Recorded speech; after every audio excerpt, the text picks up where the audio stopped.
The November rain fell like needles against the alley behind Caruso's Italian restaurant in North Beach. A child's scream cut through the downpour, high, terrified, swallowed almost immediately by thunder that shook the brick walls.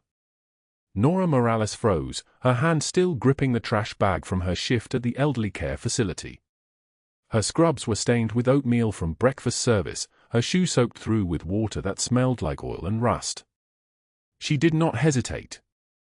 She moved. A girl emerged from the darkness between dumpsters. 7 years old. Barefoot. A torn pink t-shirt 2 sizes too small hung from her thin shoulders, and her jeans were soaked black with rain and something darker. Blood. Her left heel was bleeding, each step leaving a small dark print on the wet concrete. She was gasping. Not crying anymore, past crying. The sound coming from her was something older, something primal, a child's body screaming what her voice could no longer manage. Nora dropped the trash bag. It hit the ground with a wet thud. She moved forward and caught the girl before she collapsed, her arms closing around the small, shaking frame, pulling her backward, back toward the deepest shadow of the alley where the restaurant's light did not reach. Her hand came up and covered the child's mouth gently, not cruel, just urgent. "It's okay, baby. It's okay. I've got you," Nora whispered, her voice barely audible beneath the rain. "I've got you. Don't make a sound. Don't make a sound." Footsteps echoed through the alley. 2 sets. Deliberate. Male. The sound of expensive shoes on wet concrete, moving closer. "She came this way," a man's voice called out. Rough. Impatient. "Check behind the dumpsters." Nora pulled the girl tighter and moved further back, her bare feet finding purchase against the slick brick wall. She pressed herself and the child into the shadow of a massive dumpster, its metal frame blocking them from view. Her hand remained on the girl's mouth, but her eyes were fierce. Protective. Like nothing on earth could break through her. The footsteps passed within 6 feet of where they crouched. Thunder cracked again, so loud it seemed to split the sky itself. For a moment, there was only the sound of rain and the receding footsteps. Nora waited. 1 minute. 2. She did not move. The girl beneath her hand was trembling like something hunted, her small body rigid against Nora's worn scrubs. "They're gone," Nora finally whispered. "They're gone. You're safe. Do you understand? You're safe." The girl nodded, barely perceptible.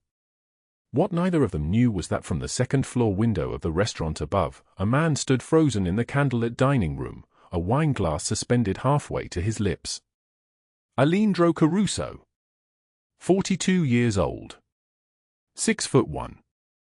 Built like the stone walls of the city around him. His dark hair was swept back from a face that had been carved by violence and power and the kind of loneliness that money cannot touch. A scar ran from his left eye to his cheekbone, pale silver against his olive skin. He wore a tailored charcoal suit that cost more than the car parked outside, an open white shirt revealing the chest of a man who had spent his early years in the arena before he moved into the boardroom. Gold rings. A Patek Philippe watch worth $80,000. He was watching the alley below. His daughter had been missing for 3 days. 3 days of black SUVs combing the city. 3 days of telephone calls that went unanswered. 3 days of silence that tasted like blood. And in this moment, from the window of his own restaurant, he watched a woman in dirty scrubs, a woman whose name he did not know, whose face he could barely see through the rain, shield a child with her own body as if that small girl was the most precious thing in existence. Something cold and dangerous stirred in his chest. But underneath the cold was something else. Something he thought the world had burned away from him years ago. He did not move from the window. He simply watched. Down in the alley, Nora carefully lowered her hand from the girl's mouth. "What's your name, sweetheart?" she whispered. "Emma," the child said. Her voice was fractured. "Emma Caruso." Nora's entire body went still. Not because she recognized the name, but because this girl, this small, bleeding, terrified girl was the child she had seen 4 days ago at the Harbor Street shelter where she volunteered on her one free day each week. The one she had bought a sandwich for with the last of her $5. The one whose eyes held a fear that no 7-year-old should ever know. "Okay, Emma. My name is Nora. And I need you to stay very quiet while I figure out what we're going to do." The girl nodded. And Nora's mind began calculating. She had 45 minutes before her second shift started at the emergency room where she worked nights cleaning patient rooms. 45 minutes to hide this child. 45 minutes before the world discovered that a poor woman in worn scrubs was now entangled with something far larger than herself. She did not know that the man watching from the window was already moving. She did not know that his lieutenants, Marco and Enzo, were being summoned with urgent text messages. She did not know that her life was about to collide with a world of black SUVs and tailored suits and power that moved like thunder through San Francisco's underworld.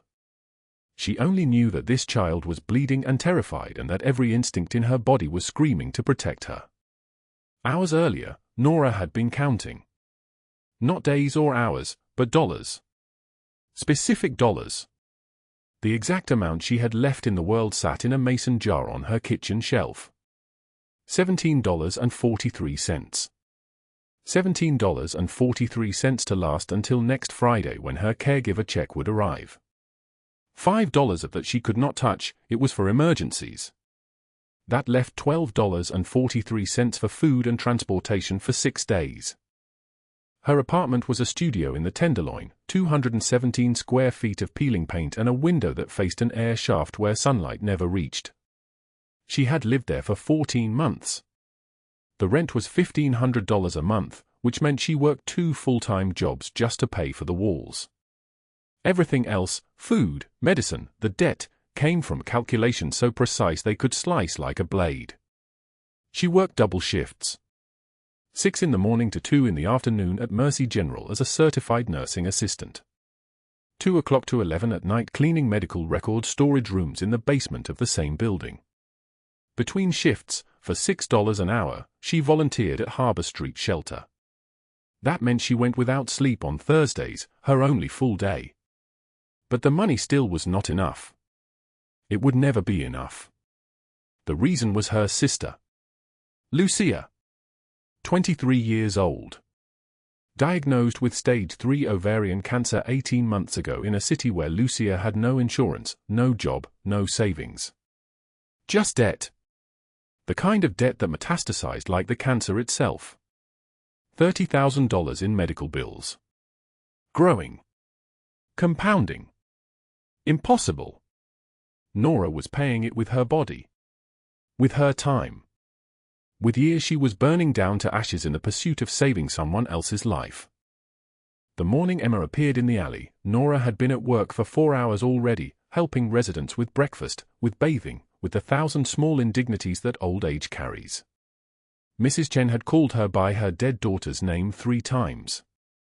Mr. Goldstein had wept when he could not remember his grandchild's face. The patients did not tip. They could not. They were all barely surviving on Social Security and pensions that had not increased in 6 years.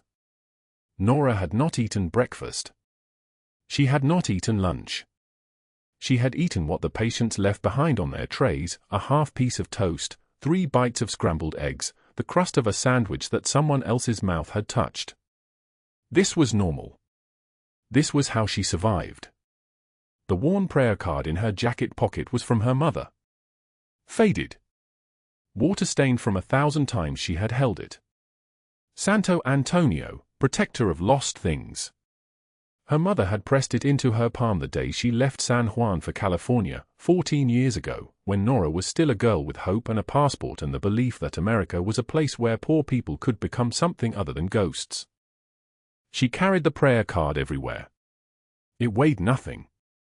It was worth everything. And then Emma stumbled out of the darkness, and Nora's entire world compressed into a single moment of decision. Help a child and risk losing the money she needed for Lucia's next round of treatment. Or walk past her.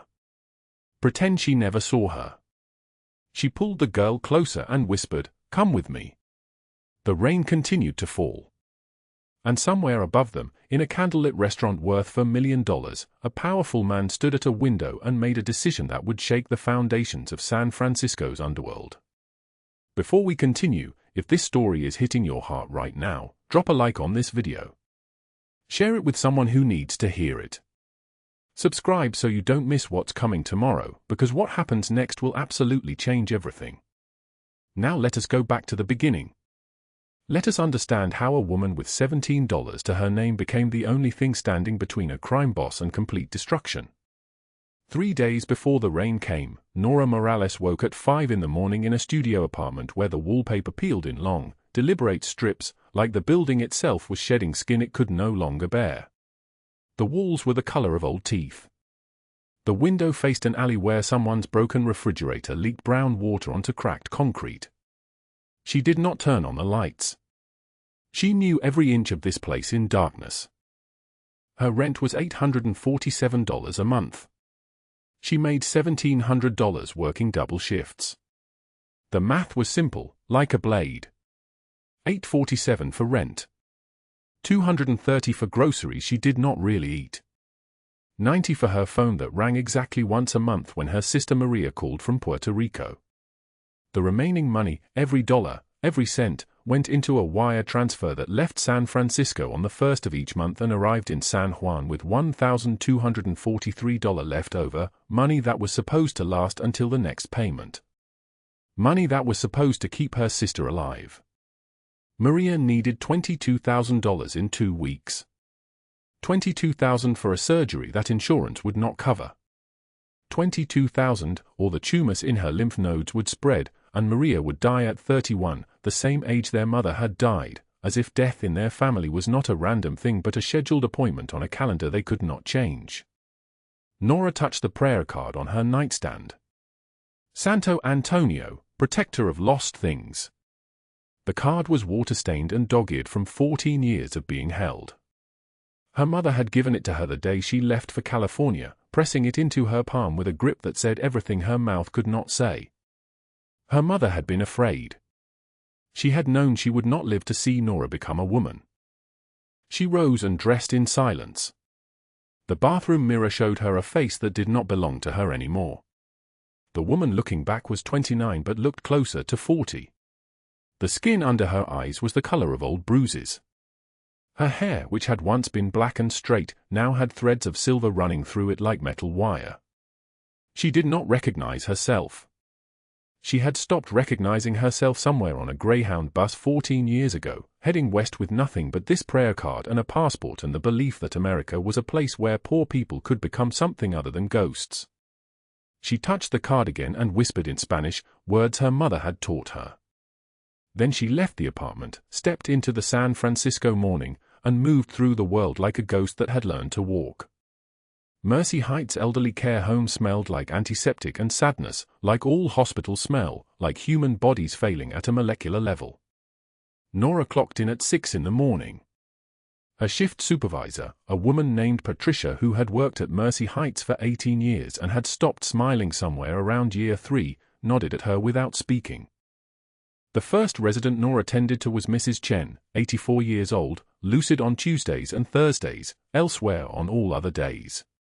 Today was Thursday. Mrs. Chen sat up in her bed with her hair brushed and her eyes clear, and she grabbed Nora's wrist with a grip that seemed impossible from hands that looked like bird bones. "My daughter came yesterday," Mrs. Chen said. "Did you see her?" "I did," Nora said, though she had not.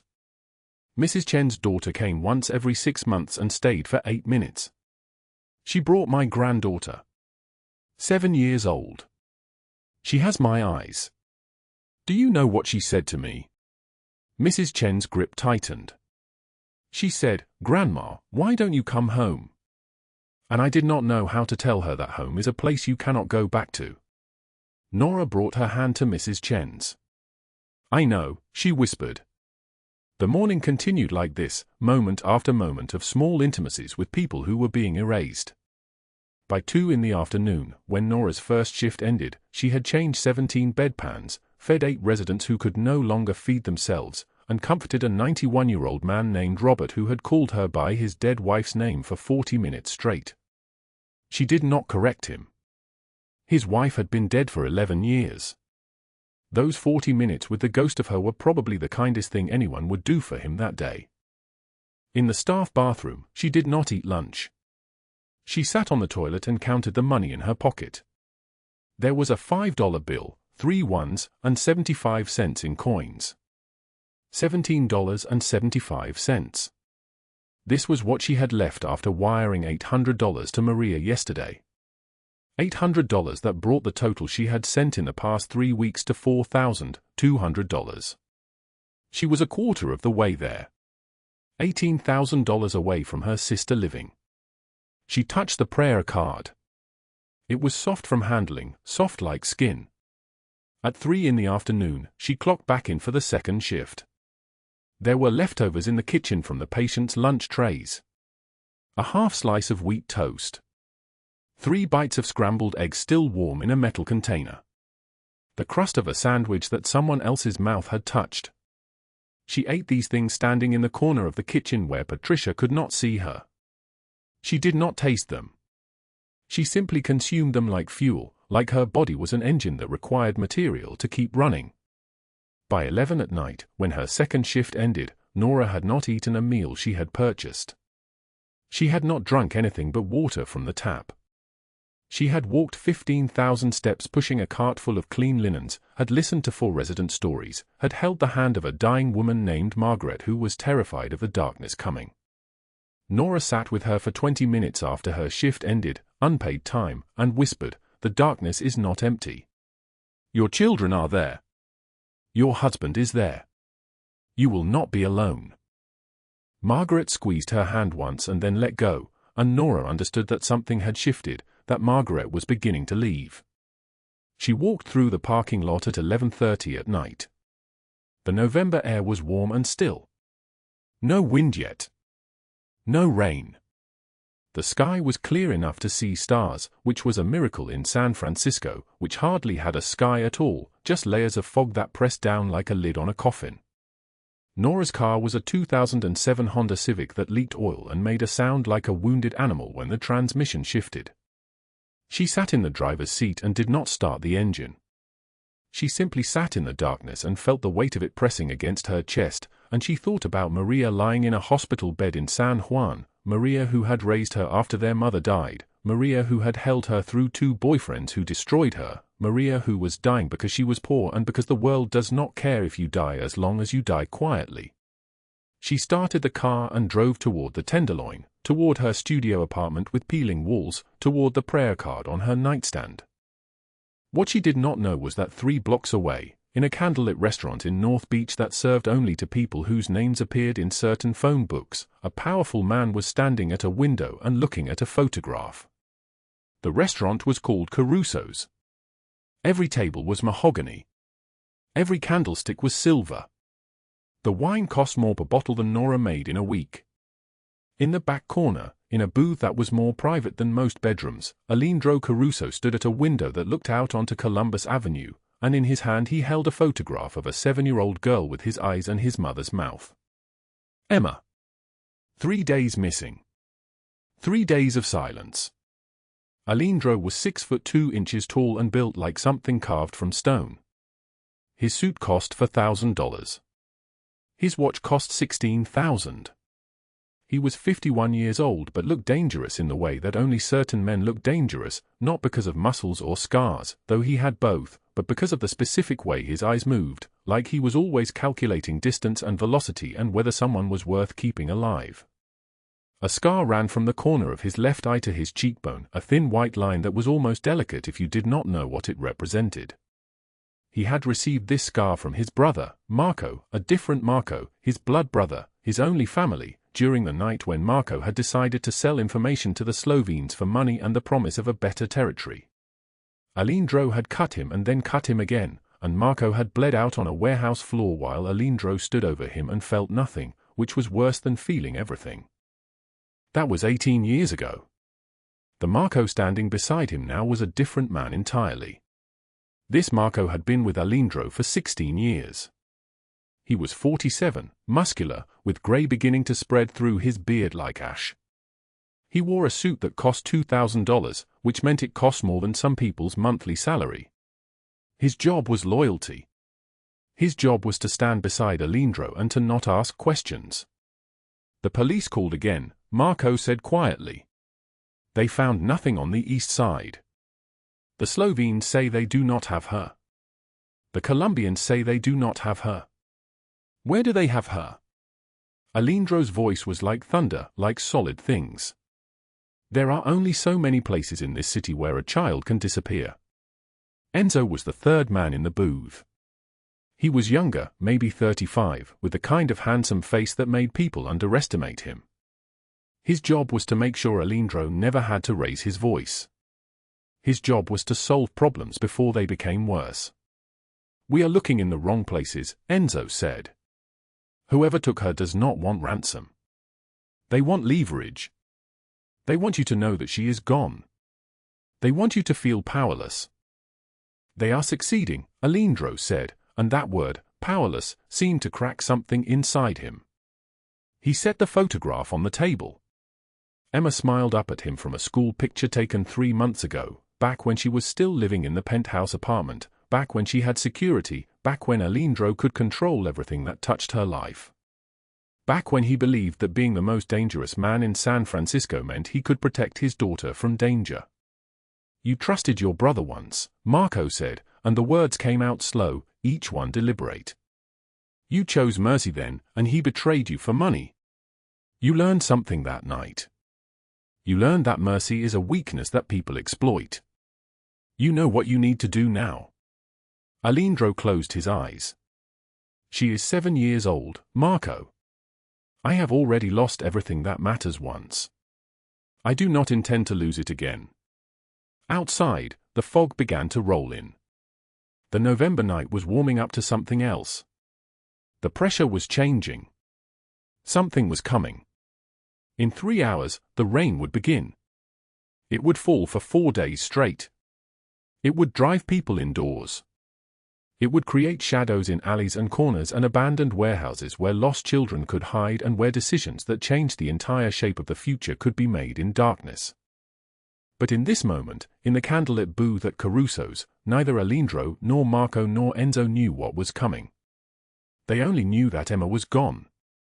They only knew that somewhere in this city, a little girl with Aleandro's eyes was terrified and alone, and that powerful men could be helpless in the face of a child's fear.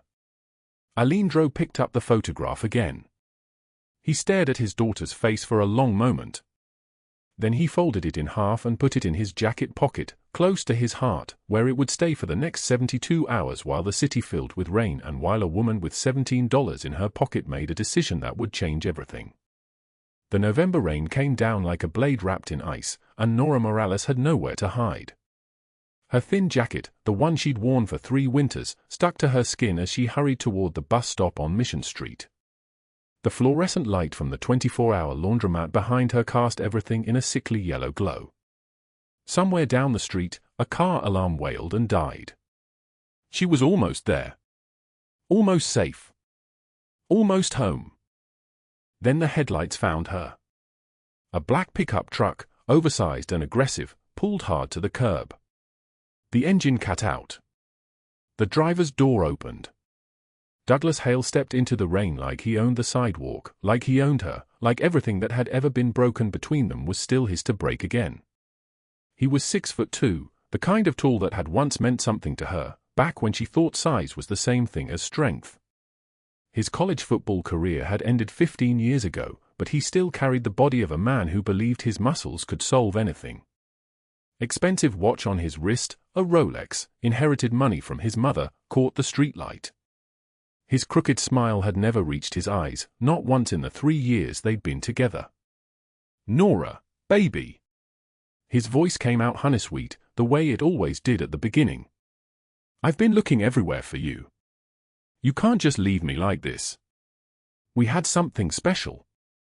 You remember, don't you? She stepped backward, her wet shoes slipping on the pavement. Douglas, no. We're done. I got the restraining order. You need to leave me alone. I called the cops. Douglas laughed. It was a real laugh, the kind that came from deep in his chest, and it was worse than any threat. You called my buddy Officer Brennan? He thinks you're crazy, making up stories. Classic hysterical woman stuff. Nobody believes you, sweetheart. She turned to run. His hand closed around her throat like a trap snapping shut. He slammed her against the brick wall so hard the air exploded out of her lungs. His college ring, the one he never took off, cut into her cheekbone.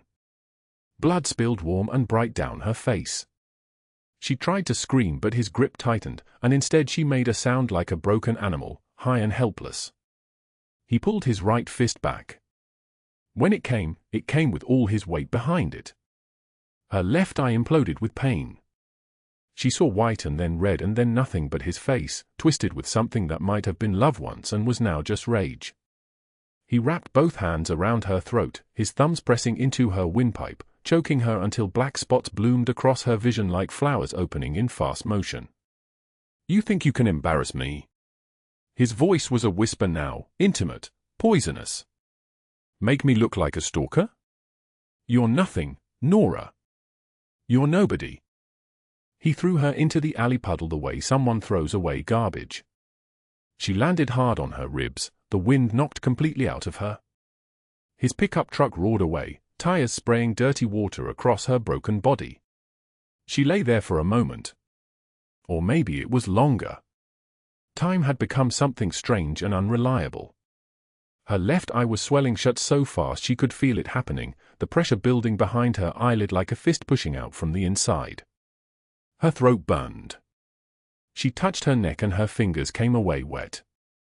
Perfect handprints bloomed across her skin in purple and blue, his fingers mapped onto her in a language only violence speaks. But she had to get up. She always had to get up. She crawled to her knees, then to her feet, moving like an old woman, moving like someone whose body no longer belonged entirely to her. The bus stop was 2 blocks away. She could make it. She had to make it. Tomorrow she had a shift. Tomorrow she needed to wire money to her sister Maria's hospital. Tomorrow the world would keep moving and demanding things from her, and she would keep trying to give them because that was the only option left. Her reflection stared back at her from a dark storefront window, beaten, bleeding, one eye already sealing shut. But still standing. At that same hour, 3 miles away in North Beach, Aleandro Caruso sat in the candlelit booth at his restaurant, staring at a photograph of his 7-year-old daughter. The photograph was 3 days old. Emma had been missing for 3 days, and in those 72 hours, the most powerful man in San Francisco had become a man who understood helplessness in a way he'd sworn never to understand it again. Marco and Enzo stood nearby, their dark suits catching the warm light, their faces arranged in expressions of careful neutrality. They had worked for Aleandro for 15 years. They had seen him negotiate with federal agents and demolish business competitors and take decisions that shaped entire lives. They had never seen him afraid. We're turning every stone, Marco said quietly. Every hospital, every shelter, every care facility. She has to be somewhere. Aleandro didn't respond. He folded the photograph along its crease, protecting his daughter's face the way he hadn't been able to protect her body. The fog outside was rolling in thick and heavy. November in San Francisco was a season that understood darkness. His phone buzzed. A text from one of his men, stationed near the public health care facilities on the south side, tip came through. Girl matching description spotted at Mercy Heights, the elder care home on 24th Street. Someone brought her there this morning. Security guard said she was with an employee. We're pulling records now. Aleandro's hand tightened around the phone. Mercy Heights. An elderly care home. Why would Emma be in a place like that? And who had brought her there? He stood up, his 6'1" frame straightening in that way that made everything around him feel smaller. We're going, he said to Marco and Enzo. Now. 20 minutes later, Nora was at work, and nobody knew. She had covered the bruises on her throat with concealer that was 2 shades too light. Her left eye was still partially swollen, the lid puffy and dark, and she'd applied makeup so carefully that from a distance it almost looked like she was just tired. Which she was. Always tired. Forever tired. The kind of tired that went deeper than sleep could reach. Mercy Heights Care Home smelled like every other elder care facility, a terrible alchemy of antiseptic and oatmeal and the faint chemical stench of industrial cleaning products. The fluorescent lights hummed their electric song, a frequency that seemed specifically designed to make headaches worse. She was changing sheets in room 14 when she heard it, the soft, desperate sound of a child crying from somewhere inside the supply closet. She opened the door and found Emma huddled behind boxes of adult diapers, her dark hair tangled, dirt streaked across her small face. The same girl Nora had been feeding at the shelter on her one free day each week with $5 of pocket money. The same child who had drawn her a picture of a house with windows colored in because colors help sad days look less sad.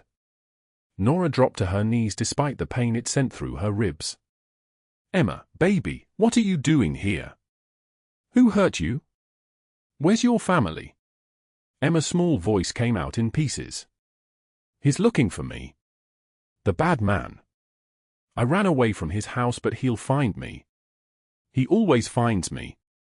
Nora's hands were shaking as she pulled the girl against her chest. "I won't let anyone hurt you. I promise you, Emma, I won't let anyone hurt you." She reached into her pocket and pulled out the $5. All of it. Everything she had between now and her shift on Friday. She pressed it into Emma's small palm. "Here. There's a vending machine down the hall. Get yourself some crackers, okay? Something with food in it." Emma stared at the money like it was something holy. "This is all you have." "Then we'll share it," Nora said, and meant it with a certainty that frightened her. "We'll share everything we have." But in a house in Pacific Heights, a woman was making a phone call that would change the shape of everything to come.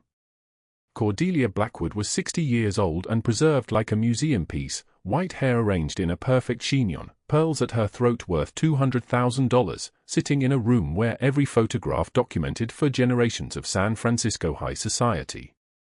Old money. The kind that moves through institutions and assumes it owns them. She was speaking to Douglas on her landline, her voice carrying the particular coldness that only old cruelty can manage. "You can't let that little nobody embarrass you," she was saying. "Your father and I didn't raise you to be defied by a maid. We have standards, Douglas. Standards matter." Douglas's voice was tight with rage. "She made me look like an idiot. And now we make her look like a criminal." Cordelia's smile was a blade.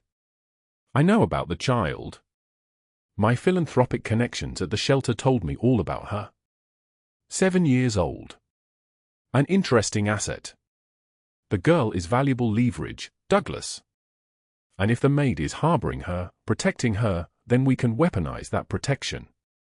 We'll bring the child into protective services. We'll make sure the maid never works in this city again. We'll destroy her the way she's destroyed your reputation." Douglas understood. He'd always understood his mother's particular cruelty. It was a language he'd been raised speaking. "I'll find them," he said. "I'm certain you will," Cordelia replied. "And when you do, you'll call me immediately. We have a city to teach a lesson." Meanwhile, Nora was moving through the city like a ghost trying to outrun its own haunting. She couldn't take Emma to the shelter. Too obvious. The social workers would call the authorities. And she couldn't take her home. Douglas knew where she lived. He probably had the address memorized. She thought of the warehouse. Pier 27, near the docks, where the old shipping facilities had been abandoned for the better part of a decade. Broken windows that hadn't been fixed in years, loading equipment rusted the color of old blood, the smell of salt water and motor oil hanging heavy in the air. She brought Emma there during her lunch break, moving through streets that seemed darker than they should have been. Inside, Nora created a space that almost looked like safety. She spread her jacket across a clean corner of concrete. She shared her lunch, half a sandwich from Mrs. Chen's uneaten breakfast tray. She told Emma stories about her sister Maria, about the time Maria had laughed so hard milk came out of her nose, about all the things they would do when Maria got better and came home from the hospital. Emma listened with the total attention only children can give. After a while, she asked the question that broke something open in Nora's chest. "Why are you so hurt, Miss Nora?" Nora touched her swollen eye carefully, her fingers barely grazing the skin. "Someone who used to love me hurt me because I wouldn't go back to him. But that doesn't mean I deserved it, Emma. And it doesn't mean I'll let him win." "You're scared," Emma said, and it wasn't a question. "I'm terrified," Nora admitted. "But being scared doesn't make you weak, baby. It just means you have something worth protecting." Emma moved closer and rested her head against Nora's shoulder, and in that moment, in that abandoned warehouse that smelled like rust and broken promises, they became a kind of family. 3 blocks away, Aleandro sat in his black Mercedes with Marco and Enzo, watching through binoculars as Nora led a small child away from Mercy Heights care home. His daughter. His Emma, with her dark hair and her father's eyes, her small hand gripped tight in the hand of a woman Aleandro had never seen before. A woman with bruises on her throat that looked fresh and vicious. A woman whose left eye was swollen nearly shut but who moved with the absolute certainty of someone protecting something that mattered more than her own survival. Marco was quiet for a long moment, then spoke carefully. "Boss, she doesn't know who Emma is. She's just protecting a scared kid. She's nobody." Aleandro's hands tightened on the binoculars. His voice came out low, dangerous in a different way than danger usually belonged to him. "She gave her last $5 to my daughter, Marco. She's beaten half to death and she's still here, moving through this city protecting her. She's not nobody." Enzo spoke next, his voice filled with something approaching shock. "In 15 years I've never seen you like this." The 3 men watched Nora disappear into the warehouse. Aleandro got out of the car without another word. Marco and Enzo followed, moving through the fog like it was a living thing, like they were becoming invisible themselves. Inside the warehouse, Nora was singing softly to Emma, some lullaby she'd learned from her mother decades ago, when the world was less cruel. The foghorn from the bay sounded mournful and distant. Emma's eyes were closing. Then came the sound of car doors slamming outside. Nora's body went rigid. She looked toward the warehouse entrance and saw the sweep of flashlight beams cutting through the darkness. 2 figures moving with the specific authority of cops, hands near their weapons, voices calling out in that fake friendly tone that police use when they're about to do something that ruins lives. "Nora? We just want to talk," one of them called. It was Brennan. She recognized his voice. The same cop who had ignored her restraining order complaints. The same cop Douglas had bragged about knowing. "Nora, we need to take the girl into protective custody. Nobody needs to get hurt here." Nora pulled Emma deep into the warehouse, her hand covering the child's mouth gently, whispering words of comfort that were lies, and both of them knew it. Behind a shipping container, in the darkness that felt absolute, they hid.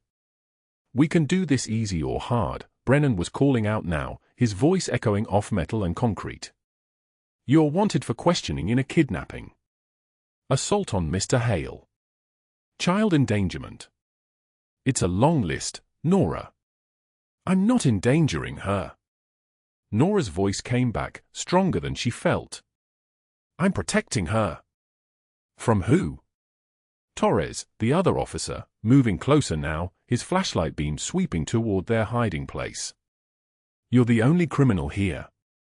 False reports, assaulting a man, now abduction." The darkness of the warehouse seemed to hold its breath. Then everything changed. A voice cut through the space like a blade, so deep and certain it seemed to make the very air reorganize itself. "The only criminals here are the 2 men who take bribes from Douglas Hale." Aleandro Caruso stepped into the light from a side entrance, Marco and Enzo flanking him like shadows given human form.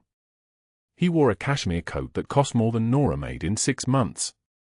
He moved with the absolute certainty of a man accustomed to being obeyed. Brennan and Torres froze. They knew exactly who he was. Emma screamed, "Daddy," and broke free from Nora's grasp, running into Aleandro's arms, and Nora watched as this man in the $5,000 suit knelt down to catch his daughter, tears streaming down his face, and suddenly everything Nora thought she understood about the world reorganized itself into something new and terrifying and possibly, just possibly, like salvation arriving on its own terms. Nora stands in the warehouse doorway, rain starting again, cold drops mixing with her tears. The November wind cuts through like a blade wrapped in ice, and for one terrible moment she considers walking out there and letting them take her. She's so tired of fighting. So tired of running. So tired of being beaten and ignored and called nobody by people like Cordelia Blackwood. Her hands shake as she touches the worn prayer card in her pocket, the one her mother pressed into her palm before she died. Her mother who cleaned houses for 30 years and died with nothing. Nora thinks maybe that's all I am. Maybe Cordelia's right. Maybe I should just disappear and at least Emma would be safe with her father. The warehouse smells like rust and failure. The rain sounds like the world crying. Then Emma's small hand slips into hers. You said being scared doesn't make you weak, Miss Nora. Remember. 7 years old and already braver than most adults. Nora looks down at this child who survived kidnapping, who ran barefoot through alleys, who trusted a stranger with her life. And Nora thinks, if she can be that brave, I can stand 5 more minutes. That's all. Just 5 more minutes. She straightens her spine despite the pain. Squares her shoulders despite the bruises. Walks back inside where Aleandro is giving orders to his men in rapid, clipped Italian, his jaw tight, his eyes burning like a man who has found something to protect and will burn the world down to keep it safe. They won't stop, Nora tells him, her voice barely steady. Douglas has 6 men. Cordelia has the whole city in her pocket. Judges. Police. Media. She's been destroying people for 40 years. Aleandro turns to her, and what she sees in his face is something that makes her step backward. It is not anger. Anger would be manageable. This is something colder. Something more deliberate. I already made the call, he says, his voice like thunder wrapped in velvet. 20 minutes ago. While you were hiding with Emma, I was on the phone with my lawyer, and my lawyer was on the phone with the Federal Bureau of Investigation. Marco and Enzo exchange a look. In 15 years of working for Aleandro Caruso, they have never heard him say those words. Federal Bureau of Investigation. As if he were anyone else. As if the Caruso family could be touched by the same law that binds ordinary men. What did you tell them? Nora asks. The truth. That 2 FBI officers named Brennan and Torres went undercover 3 months ago to investigate Douglas Hale's network. That they took bribes tonight. That a man named Douglas Hale and a woman named Cordelia Blackwood conspired to kidnap a child. That I have evidence. That I have witness testimony. And that I want every single person involved in destroying your life to face justice in a federal courtroom, not in an alley where the outcome is already predetermined. Outside, the rain intensifies. Car horns. Shouting. Footsteps running on wet pavement. The FBI arrives like a storm that has been waiting for the perfect moment to break. 12 agents in black tactical gear move through the rain like ghosts given human form. Spotlights cut through the darkness, turning the pier into a stage. Douglas's 6 men freeze, their hands raised, their weapons already on the ground before they even understand what is happening. The lead agent, a woman named Morrison with silver streaking her dark hair and a badge that has seen 23 years of justice, steps forward with a megaphone. Her voice carries across the water. Douglas Hale and Cordelia Blackwood, you are both under arrest. Douglas tries to run. He makes it 3 steps before 2 agents grab him, and the sound of his body slamming face first into the wet pavement echoes off the warehouse walls. He screams. He thrashes. His college ring scrapes concrete as they wrench his arms behind his back and secure the cable ties around his wrists. It's her fault, he screams, wild-eyed, looking directly at Nora through the warehouse window. She's crazy. Nora's lying. She came on to me. She's a liar. Agent Morrison reads his rights in a voice that has no mercy, no negotiation, no room for excuses. Douglas Hale, you are under arrest for stalking, assault, conspiracy to kidnap a minor, and bribery of federal officers. Officers Brennan and Torres, who you paid $8,000 each to harass and falsify reports, will be testifying against you. So will a maid named Nora Morales, who has documentation of every threatening text message, every bruise, every moment of terror you inflicted on her. Douglas's face turns the color of old bone. Cordelia Blackwood stands frozen, her pearl necklace catching the harsh light of the spotlights. She is 63 years old and has never been denied anything in her life. Her voice, when she speaks, sounds small for the first time. "Do you know who I am?" she asks Agent Morrison. "My family built half this city. I am a philanthropist. I chair the opera board. I have sat on the mayor's advisory council for 18 years. This is absurd. This is a mistake." Cordelia Blackwood, Agent Morrison says, and her voice is the voice of reckoning, "You are under arrest as an accessory to kidnapping, witness tampering, and conspiracy to obstruct justice. We have recordings of every call you made tonight. Every threat. Every instruction to your lawyer about how to discredit a witness. Every financial transaction made to silence Nora Morales. 40 years in federal prison, Mrs. Blackwood. That is what this is." The color drains from Cordelia's face as the agents move toward her. She tries to pull away, but there is nowhere to go. The handcuffs click shut around her wrists with a sound like a coffin lid closing. "This is madness," she whispers. "I'm a philanthropist. I'm a respected member of—" "You're a criminal," Morrison says simply. "And that identity supersedes every other claim you have made on respectability." Within minutes, both of them are in separate vehicles being driven away from the pier. The rain continues falling. The spotlights shut down one by one until there is only darkness and the sound of sirens fading into the distance. By morning, the news has already broken. Every television station in San Francisco runs the same image: Cordelia Blackwood in handcuffs, her white hair disheveled, mascara running in black rivers down her face, every inch of her carefully constructed dignity destroyed in one night. The Chronicle runs a front-page headline in 48-point font: "Society matriarch charged in kidnapping conspiracy." Within hours, her society friends are calling emergency meetings. The opera board announces her removal. The mayor's office releases a statement saying her presence on the advisory council was terminated effective immediately. The Blackwood Foundation, which her family had run for 60 years, dissolves itself completely rather than face the association with her crimes. Douglas Hale's situation is, if anything, worse. He is arraigned at dawn in front of a federal judge who has zero patience for men who beat women. His lawyer, a man named Patterson who immediately regrets taking this case, argues for bail. The judge denies it. Douglas is remanded to federal holding, where the other inmates recognize his face from the news and know exactly what he did. In federal holding, there is a different kind of justice. A justice that operates according to a code older than any law. A justice that sees a man who beat a defenseless woman and recognizes him as prey. The trial is set for 3 months out. The prosecution's case is so strong that Patterson starts negotiating plea deals on day 2. Douglas will spend 22 years in federal prison.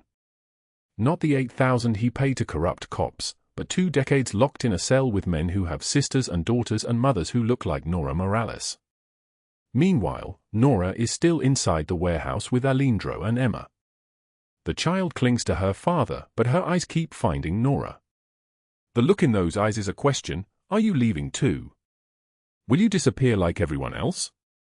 Aleandro watches this exchange in absolute silence, and something in his chest reorganizes itself. In 37 years of his life, he has loved exactly 3 people: his mother, who died when he was 14, his brother, who betrayed him to rival families, and Emma, who he discovered only when the FBI contacted him to confirm her identity. He has never loved a woman. He has used women. He has paid women. He has discarded women. But he has never stood in a warehouse in the rain and watched a woman who owns nothing stand between his daughter and monsters and choose his daughter's safety over her own. Nora, he says, and his voice is different now. Stripped of command. Asking instead of telling. Yes? She turns to him, and even through the swelling and bruises, even through the terror and exhaustion, he sees it. The light in her that has not been extinguished. The thing that made her protect a child who was not hers with $5 and whatever scraps of love she could spare. Come with us. Both of you. Tonight. Where? Anywhere. Everywhere. Somewhere safe. Somewhere I can make sure that Douglas Hale never touches you again, that Cordelia Blackwood never mentions your name, that the world understands what you are, not a maid. Not a nobody. Not invisible. He steps closer and takes her hand. His hand is warm. His hand is large enough to hold both of hers. His hand is the hand of a man who has built an empire, but right now it trembles slightly as it holds the hand of a woman who has survived on $5 and prayer cards. I don't understand any of this, Nora says. I don't understand why you're doing this. I don't understand who you are. I am someone who recognizes salvation when it stands in front of me, Aleandro says. I am someone who has lived in darkness for so long that I had forgotten what light looked like. I am someone who spent 37 years building an empire to prove I was not the nobody that my enemies called me. And then I found out I had a daughter I didn't know existed, and I realized that my empire meant nothing compared to the chance to protect her. And then I found you, and I realized that the greatest empire is built not from fear, but from loyalty to the people who deserve it. Emma tugs on Nora's sleeve. Will you come with me and Daddy, she asks, and her voice is so small and so certain that Nora feels her heart break into pieces. I don't want you to go away. I want to show you my room. It has colors for happy days and colors for sad days. You can pick the colors tomorrow. Nora kneels down and pulls Emma into her arms, and as she does, she feels Aleandro's hand on the back of her head, warm and steady and present. Yes, she whispers. Yes, baby. I'm staying. And in that moment, as the rain continues falling outside the warehouse, as sirens fade into the distance carrying away the men and women who sought to destroy her, as the worn prayer card in her pocket seems to grow lighter, Nora understands something that her mother never had the chance to learn. Sometimes one hand reached out at the right moment can change an entire life. 1 week after the warehouse, Nora sits in the break room at Mercy Heights, peeling the last of the yellow-green bruises from her throat. The fluorescent lights hum above her, casting everything in a sickly white that makes the fading handprint bruises look like dark flowers blooming backward. Her left eye has closed, finally, the swelling receding to something almost normal. She can blink without pain now. She can swallow without tasting blood. She is folding towels, white, industrial, rough against her palms, when Marco appears in the doorway. He is tall, broad-shouldered, with silver threading through dark hair and a scar running from his left temple to his jaw like a lightning bolt frozen in skin. His suit is black, expensive, the kind of fabric that costs more than a week of her wages. His hands are clasped in front of him, respectful, unthreatening as a man like him can be. Nora's breath catches. She drops the towel. Mr. Caruso requests your presence, Marco says. His voice is smooth, professional, the voice of someone accustomed to being obeyed. There is a car waiting outside. No. Nora stands so quickly the chair scrapes backward, a sound like a warning. No, I don't want anything. I just wanted Emma safe. I don't owe him anything and I don't want. Marco's stone face cracks. For the first time since she has known him, his expression softens. Almost smiles. He knows, he says gently. He knows that is all you wanted. Please come. Just come. The car is a black Mercedes, long and gleaming, with tinted windows that hide the interior from the world.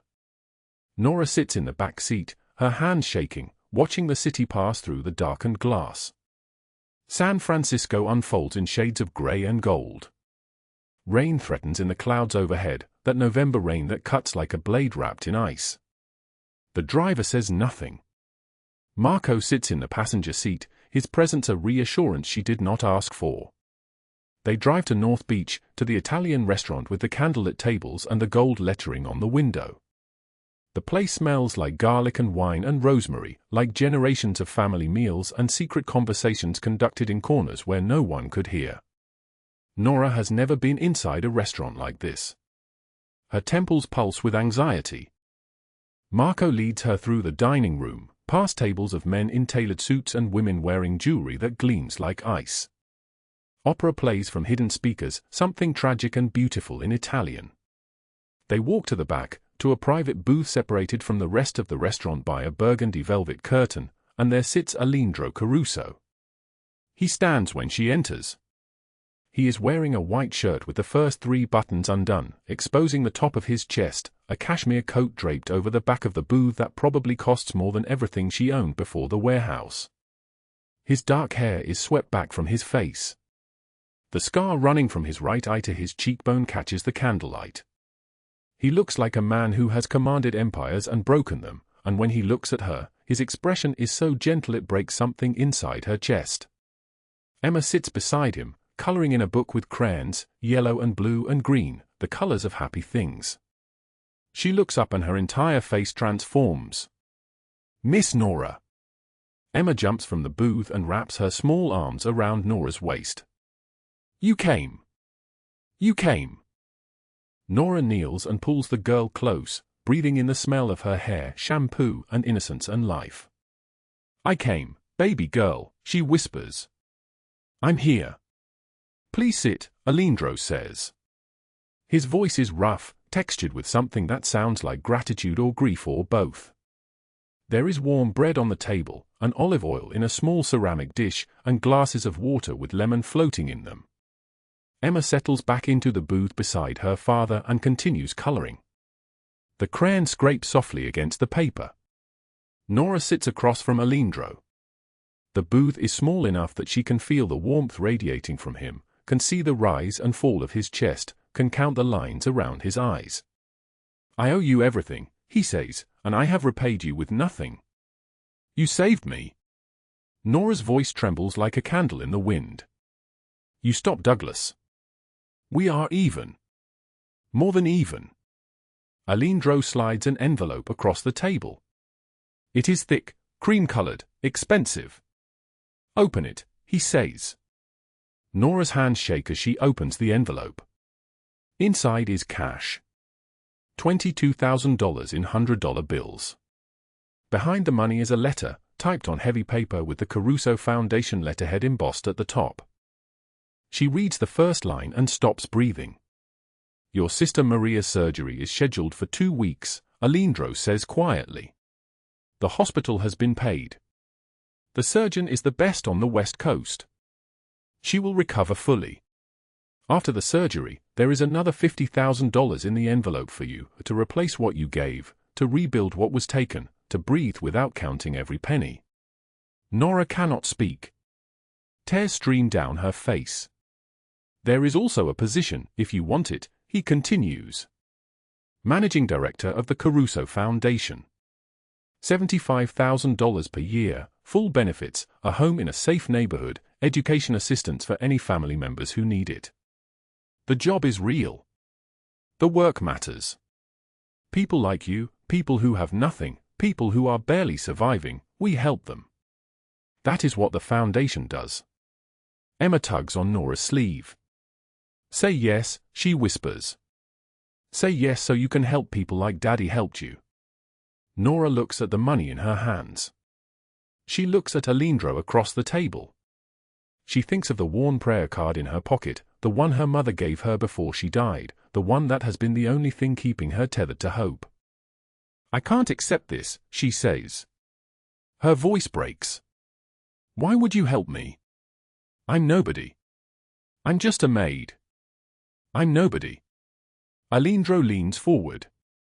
The candlelight catches the scar on his face, illuminates the intensity in his dark eyes. "You gave your last $5 to my daughter," he says, and his voice is deep and solid like an oath.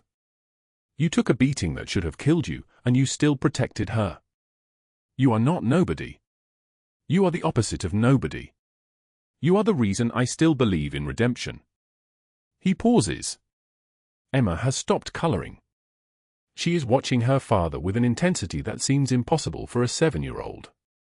5 years ago, my brother Dante sold our family to the Slovene syndicate, Aleandro continues. He traded blood for money. I had to choose between mercy and survival. I chose survival. I have lived with blood on my hands ever since, thinking that the world contained no light, that kindness was weakness, that love was a luxury for people weaker than me. He looks at Emma, then back at Nora. Then I found my daughter, and I realized I was wrong. Then I watched you risk everything for a child who wasn't yours, and I understood that I had spent 37 years building an empire to prove I was not the nobody that my enemies called me, when the real empire is built from loyalty to the people who deserve it. The restaurant noise fades. The opera continues, but it sounds distant, like a memory. You saved me too, Nora whispers. If Douglas had found me that night, I wouldn't have survived. I was so close to giving up. I was so tired. And then Emma reached for my hand in that supply closet, and I remembered why I fight. Emma interrupts, her voice small and certain. Miss Nora, will you come to my birthday party? It's in 3 weeks. I'll be 8. Daddy said we can have cake with chocolate. Aleandro watches Nora's face. Only if you want to, he says. No pressure. You do not owe us anything. I want to, Nora says. Yes. I want to. Aleandro reaches across the table and his hand is warm, steady, present. He does not touch her. He simply leaves his hand there, offering something she is allowed to refuse. She does not refuse. She places her hand beside his on the white tablecloth, and they sit like that while Emma colors and the opera plays and the rain begins falling against the restaurant windows, gentle this time, not violent, not the rain of storms and beatings but the rain of cleansing and renewal.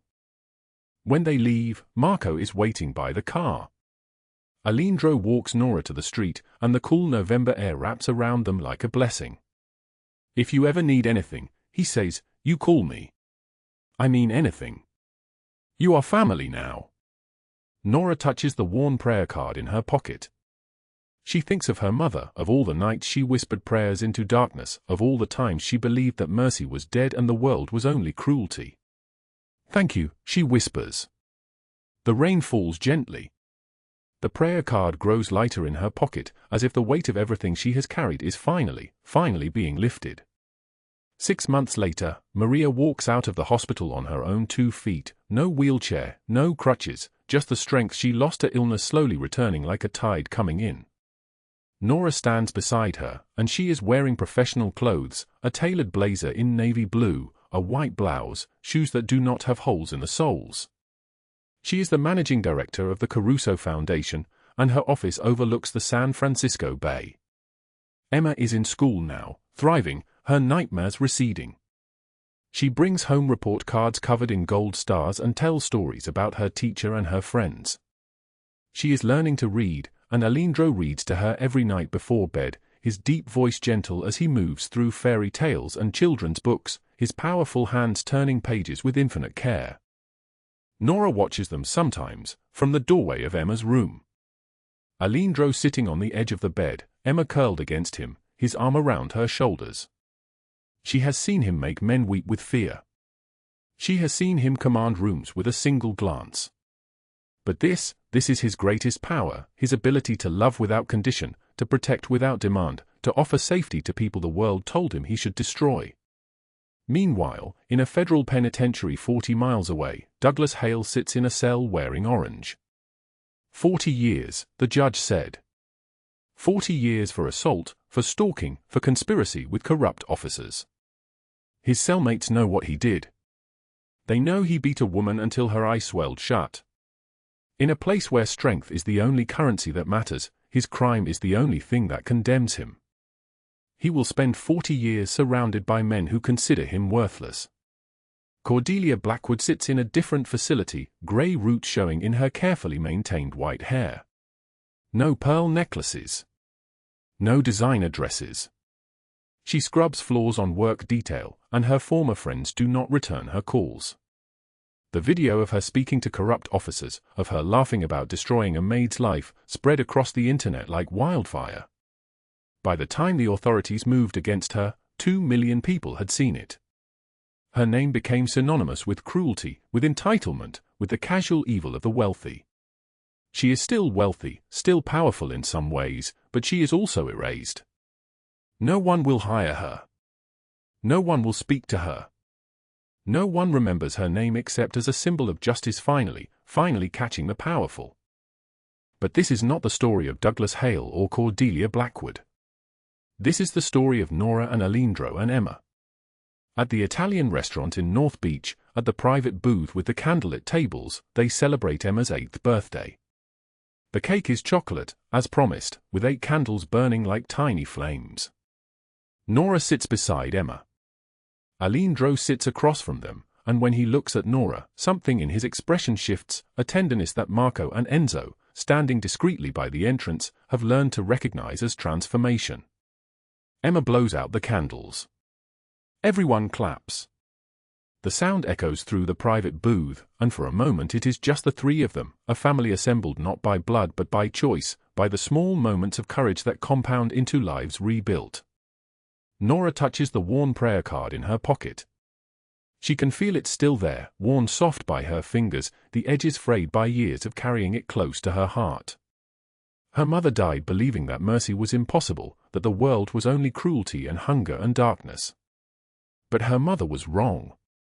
Sometimes one hand reached out at the right moment can change an entire life.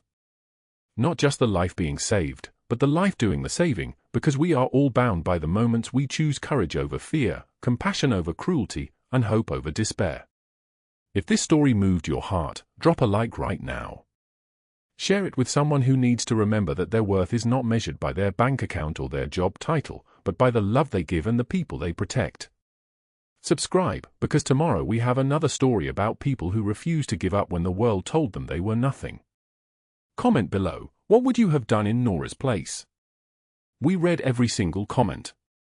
We wish all of you watching this video good health, a joyful life, and days filled with peace and happiness. No matter how hard life gets, remember that after the rain, the sky clears. Thank you for staying with us until the very end. Goodbye, and we will see you again in the next video.